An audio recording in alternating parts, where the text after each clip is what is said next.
ಚಿಕಿತ್ಸೆ ಪ್ರತಿ ತಿಂಗಳು ನಾವು ನಾಟಿ ಔಷಧಿಯನ್ನು ಹಾಕೋದ್ರ ಮೂಲಕ 1,500 ಇಂದ 2,000 ಜನರಿಗೆ ಈ ಒಂದು ಸಮಾಜ ಸೇವೆಯನ್ನು ಮಾಡ್ತಾ ಇದ್ದೇವೆ. ಅದು ಉಚಿತವಾಗಿ ಕಣ್ಣಿನ ಚಿಕಿತ್ಸೆ ನಡೀತಾ ಇರೋದ್ರಿಂದ ಸಾರ್ವಜನಿಕರು ಬೇರೆ ಬೇರೆ ಭಾಗದಿಂದ, ಕೇವಲ ದಾಸರಳ್ಳಿ ಭಾಗವಲ್ಲದೆ ಬೇರೆ ಬೇರೆ ಊರುಗಳಿಂದ ಬಂದು ಔಷಧಿ ಹಾಕಿಸ್ಕೊಳ್ತಾ ಇದ್ದಾರೆ. ಕಣ್ಣಿನ ಸಮಸ್ಯೆಗಳು, ತಲೆನೋವು, ಅರ್ಧ ತಲೆನೋವು, ಹೆಣ್ಣು ಮಕ್ಕಳಿಗೆ ಮುಟ್ಟಿನಲ್ಲಿ ಬರುವಂತಹ ಸಮಸ್ಯೆಗಳು ಎಲ್ಲವನ್ನೂ ಪರಿಹಾರ ಮಾಡ್ಕೊಳ್ಳಿಕ್ಕೋಸ್ಕರ ಈ ಒಂದು ಉಚಿತ ಕಣ್ಣಿನ ಚಿಕಿತ್ಸೆಯನ್ನು ಪ್ರತಿ ತಿಂಗಳು 23ನೇ ತಾರೀಕು ಸಂಜೆ 5:30 ರಾತ್ರಿ 8:30 ತನಕ ನಿರಂತರವಾಗಿ 1,500-2,000 ಜನರಿಗೆ ನಾವು ಮಾಡ್ತಾ ಇದ್ದೀವಿ. ಈಗಾಗಲೇ ನೋಡಿದ ಒಬ್ಬರು ಖರ್ಚಿಫಿಗೆ ಒರೆಸ್ಕೊಳ್ತಾ ಇದ್ರು. ಖರ್ಚಿಫಿಗೆ ಒರೆಸ್ಬೇಡಿ, ಮುಖ ಒರೆಸ್ಕೊಳ್ಳಿ, ಮುಖ ಚೆನ್ನಾಗಿರುತ್ತೆ. ಖರ್ಚಿಫ್ ಈಗ ನಮ್ಮ ಯೋಗ ಕೇಂದ್ರದಲ್ಲಿ ಇವತ್ತು ಮಕ್ಕಳು ವಿಶೇಷವಾಗಿ ಮತ್ತು ಕೆಲವರು ಆಯ್ದ ಯೋಗ ಸದಸ್ಯರು ತುಂಬಾ ಸರಳವಾದ ಅಭ್ಯಾಸಗಳನ್ನ ಹೇಳ್ಕೊಡ್ತೀವಿ. ಇಂಥ ವಯಸ್ಸಾದ್ರು ಕೂಡ ಮಾಡೋದು ಸುಲಭವಾಗಿ ಹೇಳ್ಕೊಡ್ತೀವಿ. ಆದ್ರೆ ಇತ್ತೀಚೆಗೆ ಈ ಹಾಟ್ ಯೋಗ, ಪವರ್ ಯೋಗ, ಹಠ ಯೋಗ, ಅಷ್ಟಾಂಗ ಹಠ ಯೋಗದ ಸಾಧನೆಯನ್ನು ಮಾಡಿಸ್ಲಿಕ್ಕೆ 2 ತಿಂಗಳು ಫ್ರೀ ಪ್ರೋಗ್ರಾಮ್ ಅನ್ನು ಲಾಂಚ್ ಮಾಡಿದ್ದೀವಿ.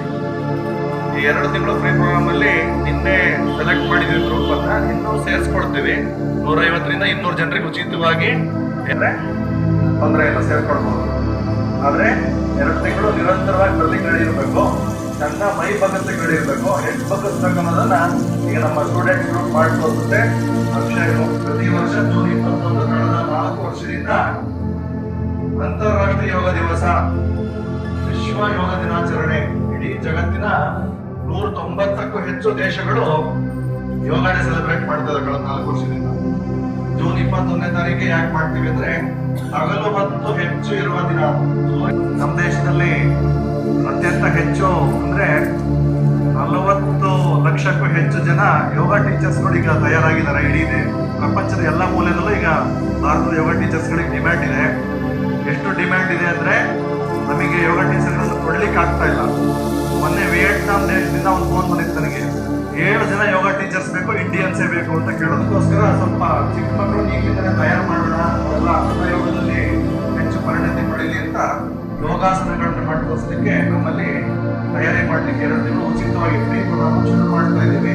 ನಿಮ್ಮಲ್ಲೂ ಕೂಡ ಆಸಕ್ತಿಯವರು ಮಕ್ಕಳನ್ನ ಅಥವಾ ನೀವು ಕೂಡ ಸೇರ್ಕೊಳ್ಬೇಕು ಅಂದ್ರೆ ಸಾಯಂಕಾಲ 7 ಗಂಟೆಗೆ ಸರಿಯಾಗಿ ರೆಡಿ. ಯೋಗ ಮತ್ತು ಆರೋಗ್ಯ ಇವತ್ತಿನ ಜಗತ್ತಿನಲ್ಲಿ ಮಾನಸಿಕ ಒತ್ತಡದಿಂದ ರೋಗಗಳು ಬರ್ತಾ ಇದೆ ಅನ್ನೋದು ಎಲ್ಲರೂ ಒಪ್ಕೊಂಡಿರುವಂಥ ಸತ್ಯ. ಡಯಾಬಿಟಿಸ್ ಆಗಿರಬಹುದು, ಆಸ್ತಮಾ ಆಗಿರಬಹುದು, ಬೆನ್ನು ನೋವಾಗಿರಬಹುದು, ತಲೆನೋವಾಗಿರಬಹುದು, ಮಕ್ಕಳಾಗದಿರುವಂಥ ಸಮಸ್ಯೆ ಆಗಿರ್ಬೋದು, ಅಥವಾ ಬೇರೆ ಬೇರೆ ರೀತಿಯ ಕೀಲು ಸಂದುಗಳ ನೋವಾಗಿರಬಹುದು, ಅಥವಾ ಹೊಟ್ಟೆ ಕಾಯಿಲೆಗಳಾಗಿರ್ಬೋದು, ಮಾನಸಿಕ ರೋಗಗಳೇ ಆಗಿರ್ಬೋದು, ಇವೆಲ್ಲದಕ್ಕೂ ಪರಿಹಾರ ಯೋಗ.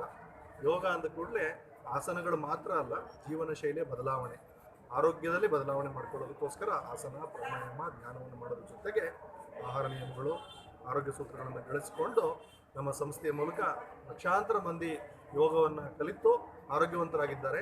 ನೀವು ಕೂಡ ಭಾಗವಹಿಸೋದ್ರ ಮೂಲಕ ಈ ಆರೋಗ್ಯವನ್ನು, ಉತ್ತಮ ಮನಸ್ಥಿತಿಯನ್ನು ಪಡೀಲಿಕ್ಕೆ ಪ್ರಯತ್ನ ಮಾಡಬಹುದು. ಕಾಂಪಿಟೇಷನ್ ಭಾಗವಹಿಸಬಹುದು. ಹಾಗೆಯೇ ವಿಶೇಷವಾಗಿ ಸ್ಟೇಜ್ ಶೋಗಳು, ಟಿವಿ ಶೋಗಳಿಗೆ ಹೋಗ್ಬೋದು. ನೀವೆಲ್ಲ ಅದನ್ನ ನೀವು ಈಗಾಗಲೇ ನಾವಿಲ್ಲಿ ಪ್ರತಿ ಭಾನುವಾರ ಬೆಳಗಿನ ಕ್ಲಾಸ್ ಮಾತ್ರ ಎಷ್ಟು ಗಂಟೆ ಬೆಳಗ್ಗೆ ಕೊಡ್ತಾ ಇದ್ವಿ. ಈಗ ಅದನ್ನ ಯೋಗ ಡೇಗೋಸ್ಕರ ಜೂನ್ 21ನೇ ತಾರೀಕು 2 ತಿಂಗಳು ನಿರಂತರವಾಗಿ ಪ್ರತಿದಿನ ರಾತ್ರಿ 7ರಿಂದ 8 ಟ್ರೈನಿಂಗ್ ಕೊಡ್ತೀವಿ. ಈ ರೀತಿ ಕಷ್ಟವಾದ ಆಸನಗಳನ್ನೆಲ್ಲ ಕಲಿಸ್ತೀವಿ. ಇವೆಲ್ಲ ಮಕ್ಕಳಿಗೆ ವಿಶೇಷವಾಗಿ ಕಲಿಸ್ತೀವಿ. ದೊಡ್ಡವರು ಕೂಡ ಚೆನ್ನಾಗಿ ದೇಹ ಬಗ್ಗಿಸ್ಲಿಕ್ಕೆ ಬರುವಂಥದ್ದು ಸಾಧ್ಯ ಆಗುವಂಥವ್ರು ಬರ್ಬೋದು. ಗಮನಿಸಿ, ಮಕ್ಕಳಿಗೆ ಪೇರೆಂಟ್ಸ್ ಬೇರೆಯವರಿಗೆಲ್ಲ ಹೇಳಿ ಬೇರೆ ಮಕ್ಕಳನ್ನ, ಶಾಲಾ ಮಕ್ಕಳನ್ನ ವಿಶೇಷವಾಗಿ ಸೇರಿಸಿ. ಈಗಾಗಲೇ ನಾವು ವಿಡಿಯಾ ಪೂರ್ಣ ಪ್ರಯತ್ನ ಶಾಲೆಯಲ್ಲಿ ಮತ್ತು ಯೋಗ ಇನ್ ಎಜುಕೇಶನ್ ಅನ್ನುವಂಥ ಟ್ರೈನಿಂಗ್ ಕೊಡ್ತಾ ಇದ್ವಿ. ಈಗ ಹಠ ಯೋಗ ಟ್ರೈನಿಂಗ್ ಟಿವಿ ಶೋಗೆ, ಸ್ಟೇಜ್ ಶೋಗೆ ಮತ್ತು ಕಾಂಪಿಟೇಷನ್ಗೆ, ಇಂಟರ್ನ್ಯಾಷನಲ್ ಚಾಂಪಿಯನ್ಶಿಪ್ಗೆ. ನೀವೆಲ್ಲರೂ ಇಡೀ ಭಾರತದ ಲೋಕಸಭಾ ಚುನಾವಣೆಯ ಫಲಿತಾಂಶವನ್ನು ನೋಡಿ ಬಂದಿರ್ತೀರಾ.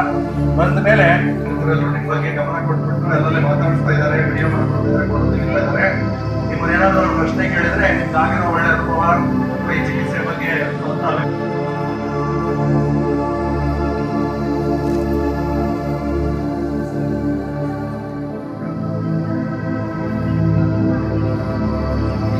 ಈಗ ಸ್ಟೇಜ್ ಮೇಲೆ ತೋರಿಸ್ತಿರೋದು ಇದು ಯಾವುದು ಹಠ ಯೋಗ. ವಿಶೇಷವಾಗಿ ಇದು ಹೇಳ್ಕೊಡೋದು 7 ಗಂಟೆಯಿಂದ 8:30 ಪ್ರತಿದಿನ ಸಾಯಂಕಾಲ ಇದ್ರ ಮೂಲಕ ಸ್ಕೂಲಲ್ಲಿ ಕಾಂಪಿಟೇಷನ್ಗೆ ಉಪಯೋಗ ಆಗುತ್ತೆ, ಮಕ್ಕಳ ಆರೋಗ್ಯನೂ ಚೆನ್ನಾಗಿರುತ್ತೆ, ಜೊತೆಗೆ ಅವ್ರ ಕಾನ್ಸಂಟ್ರೇಷನ್ ಮೆಮೊರಿ ಇಂಪ್ರೂವ್ ಆಗುತ್ತೆ. ಹಾಗೆಯೇ ವಿಶೇಷವಾಗಿ ಟಿವಿ ಶೋಗಳಿಗೆ ಅವ್ರನ್ನ ಕರ್ಕೊಂಡೋಗೋ ಯೋಜನೆ ಮಾಡ್ತಾ ಇದ್ದೀವಿ. ಈಗಾಗಲೇ ಟಿವಿ ಅವ್ರು ಕೇಳ್ತಾ ಇದ್ರು ಯೋಗ ಪ್ರೋಗ್ರಾಮ್ ಕೊಡಿ ಅಂತ. ನೋಡ್ತೀರಾ ಅಂತ ಕಾಣುತ್ತೆ. ಮಜಾ ಟಾಕೀಸಲ್ಲಿ ಮೊನ್ನೆ ಕಾರ್ಯಕ್ರಮ ಎಷ್ಟು ಜನ ನೋಡಿದ್ರಿ?